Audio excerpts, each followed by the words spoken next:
Welcome to this special edition of The Right Stuff as we celebrate Lynn Donovan's 100th book celebration. Coming up next, right here on The Right Stuff.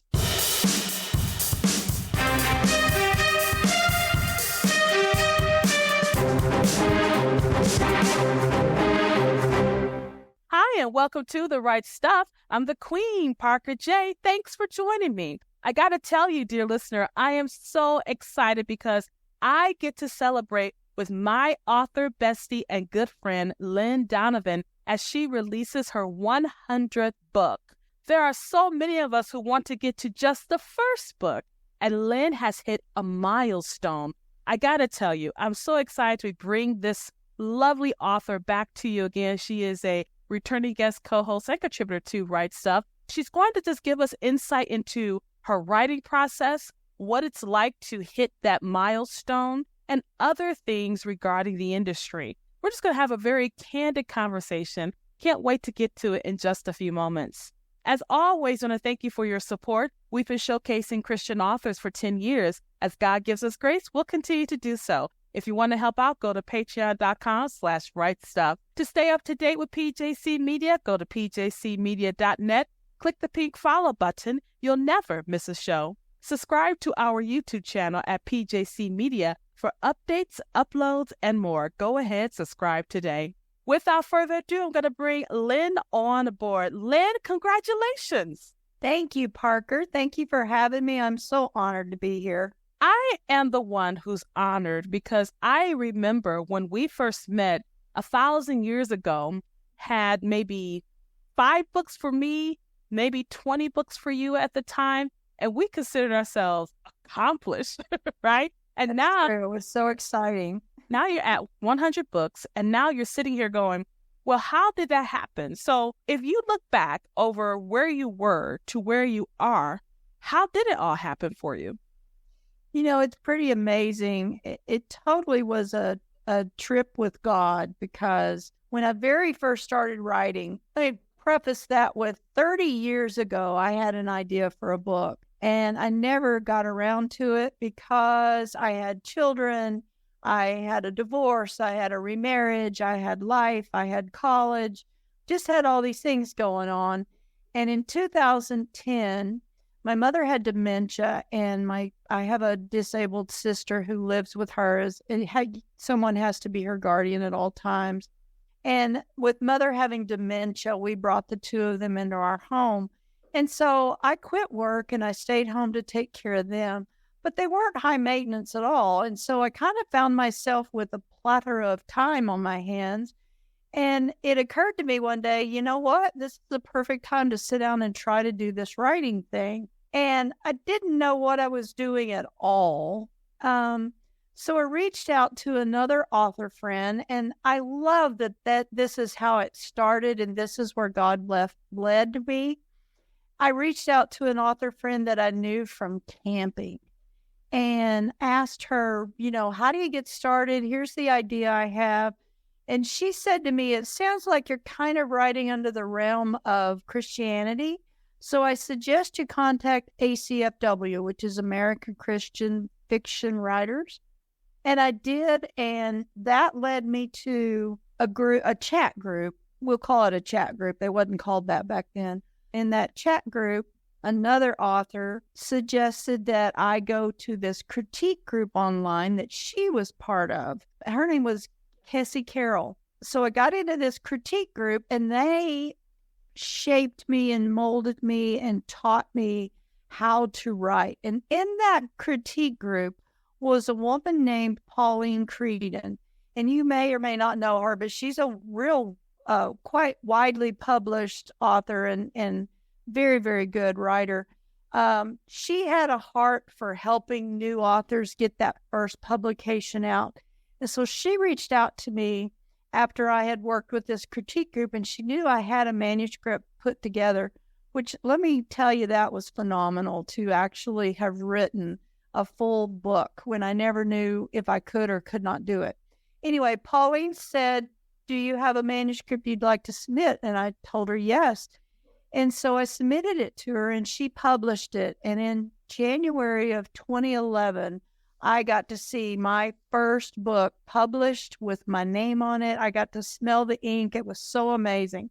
Fast forward to 2023, and I was thinking to myself, last year I had 80 books published.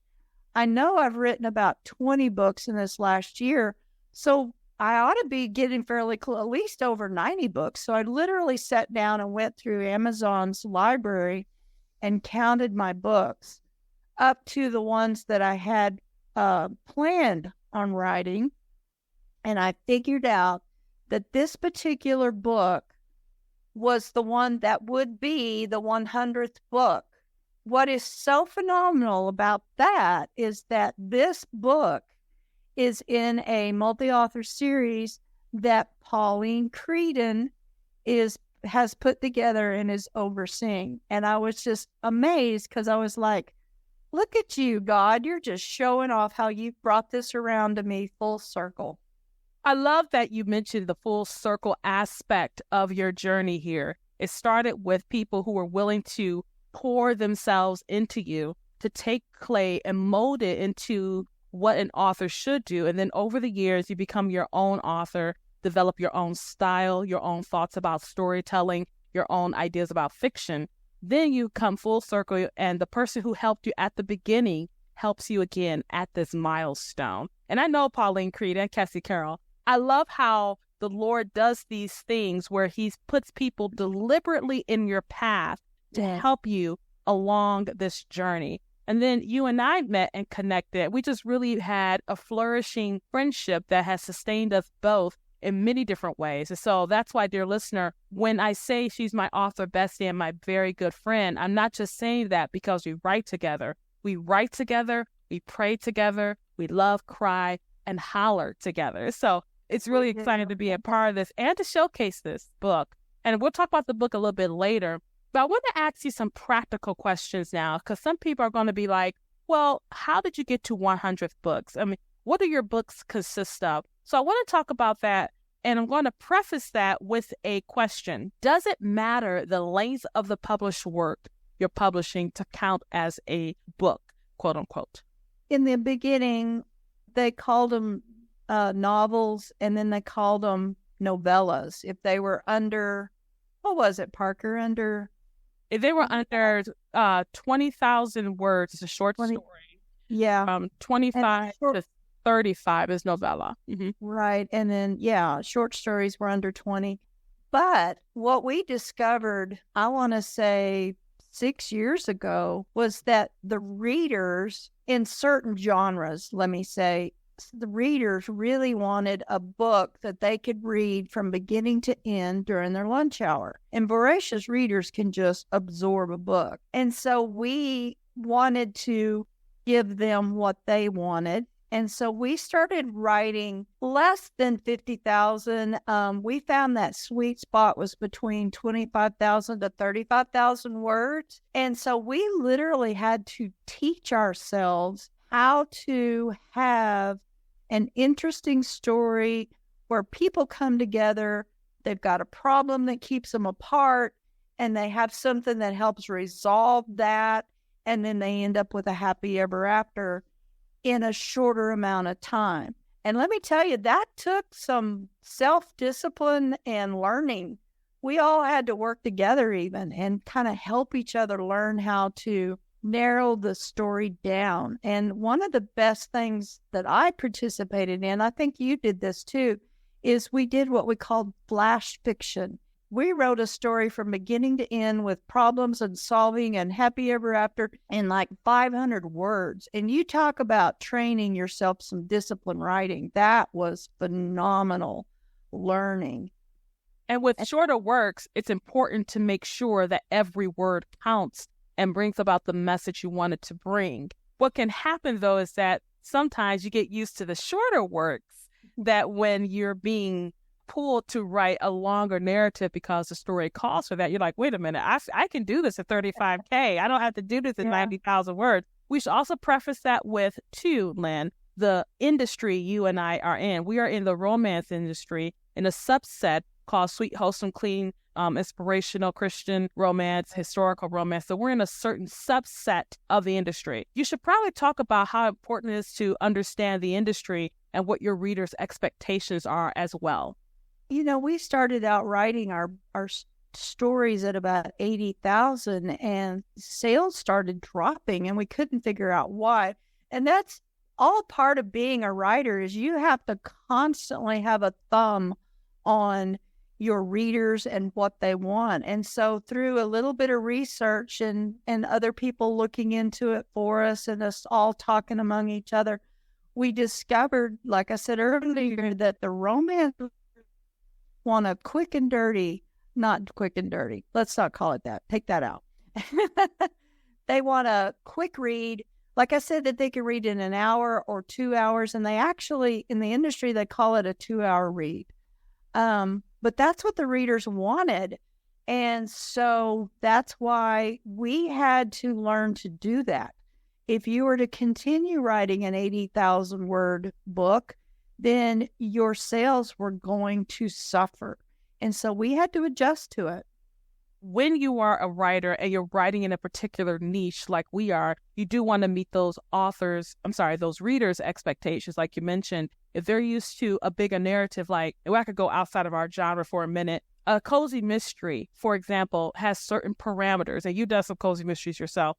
Yeah. A cozy mystery has certain parameters that are expected within that industry. They want to have a protagonist that is not a professional, but is intuitive, has a quirky sense of humor. There are a cast of characters that add to the bedlam of that cozy mystery's protagonist's life.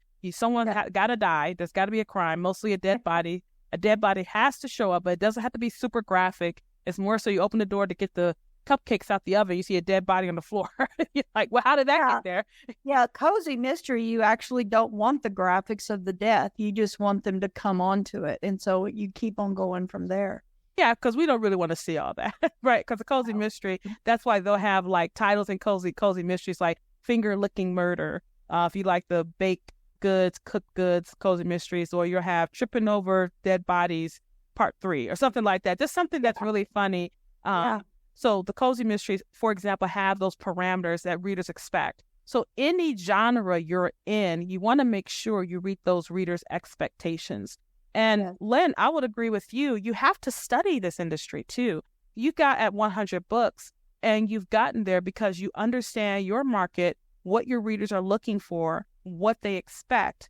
Because this market, as I call it, Lynn, is a beast that breathes. It's an organism that morphs and transforms at different times. For our sect, we know that one instance of a very successful trope in sweet and clean, wholesome romance is the mail order brides trope. And I would have thought, you and I both would have thought mail order brides would have gone out like Y2K. It would have just gone out. And no, they're still a very popular trope.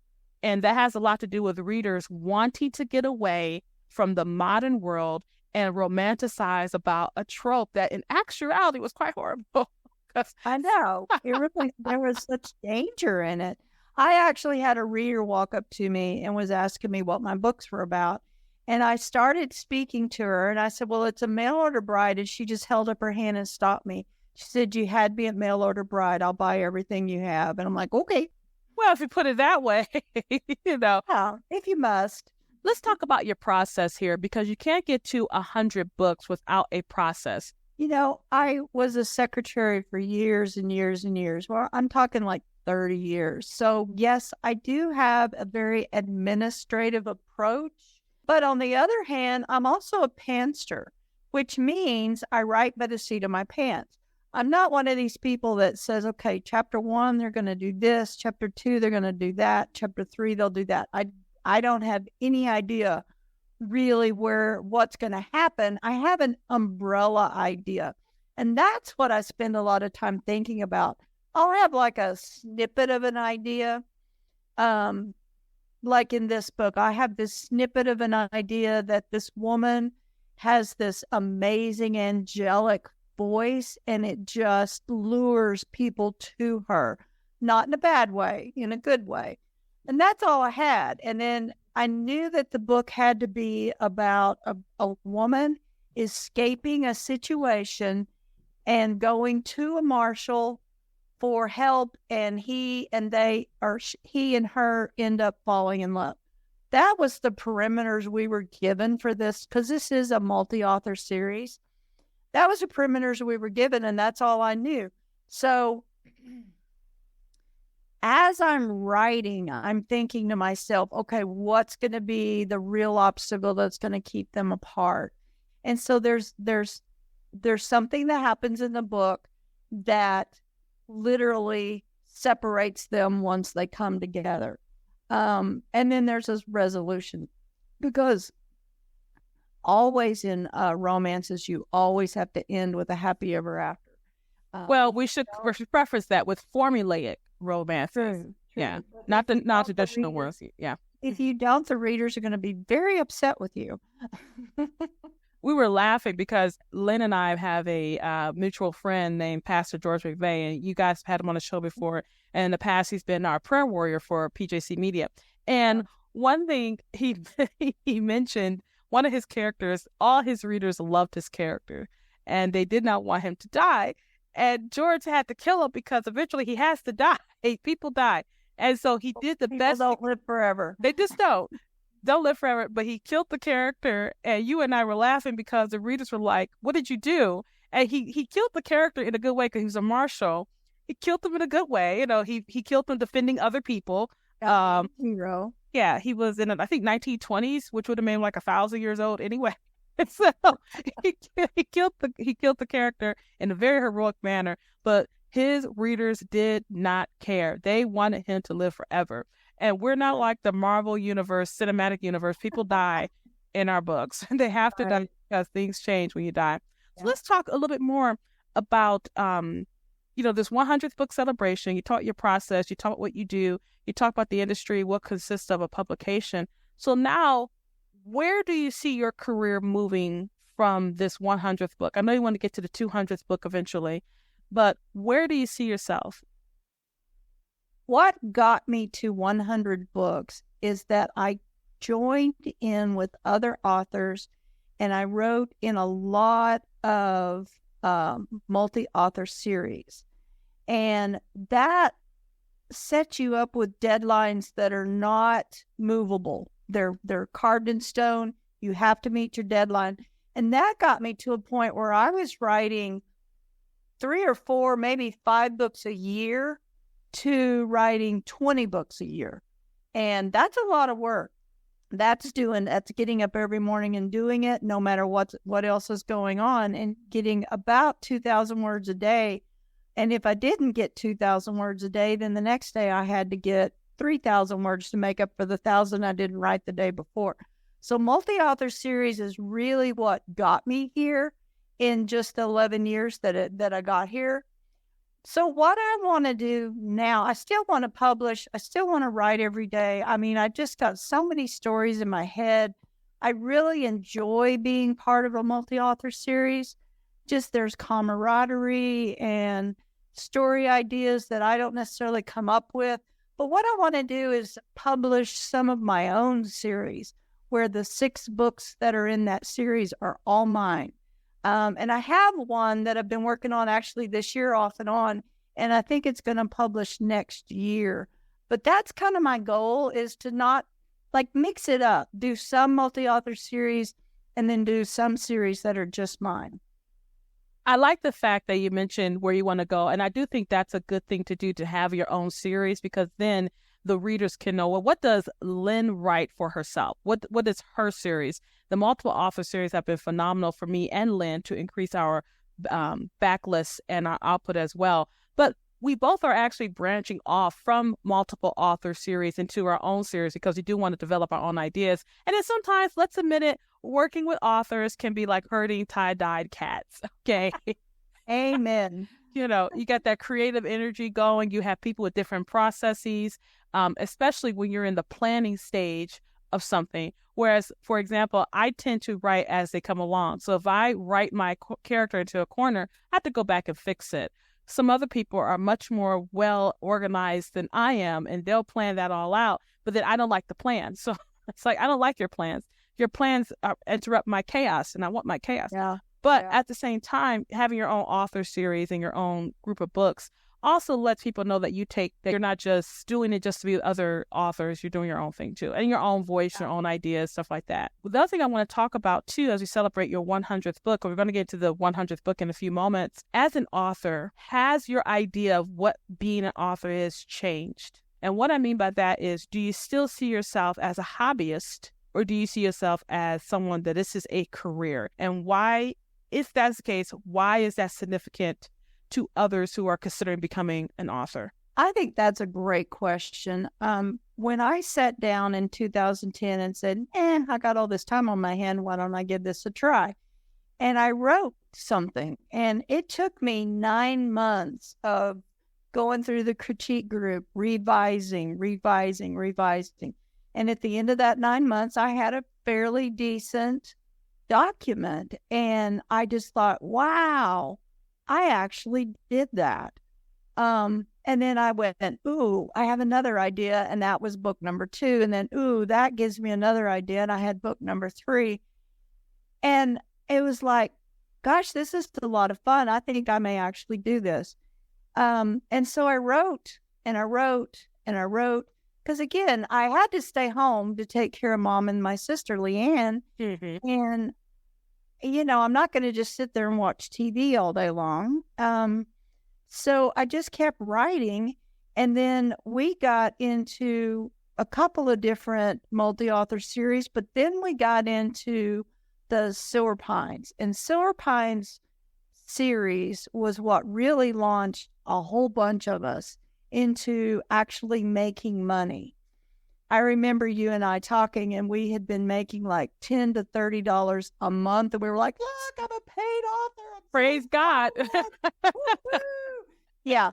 And then we published our Silver Pines, and we went over $1,000 in 1 month. And then we were just flabbergasted. We were like, wow, we can actually do this. And back then, $1,000 a month, I could actually help pay some bills, and then I think that was when, I think you and I both had this kind of revelation at that point, like, this could actually be a career. Now let's talk about your 100th book here, called Allie's Christmas Escape. Go ahead, tell our listeners what it is about. Well, Allie is completely controlled by her brother. Ever since their parents died, he has had guardianship over Allie. And he's mad at her for some reason, but we don't know why. We find out later in the book. She doesn't know why. He used to be very loving and caring, and now he's not. So she is literally his prisoner, and he owns a saloon. And so she has a beautiful voice. And so he allows her to be on stage and to sing for the patrons of the saloon, which she's very happy about, because then she doesn't have to go in the back and do what the other girls do. So there's that. And then this marshal comes to town. He's looking for a fugitive, a female fugitive. And Allie finds out that he is looking for a female fugitive, let me emphasize, because then she thinks, maybe I can get him to take me with him, because I'll use protocol as an excuse that he can't be traveling with this female fugitive without an escort, and I could go and be his escort. And she figures that's probably her way to escape. And so they take off, and a whole bunch of stuff happens, and they get separated, and he has to choose between going after saving her or going after his fugitive, who of course took advantage of the situation and escaped also. And then we get to the end, and they have a happy ever after. I can't tell everything.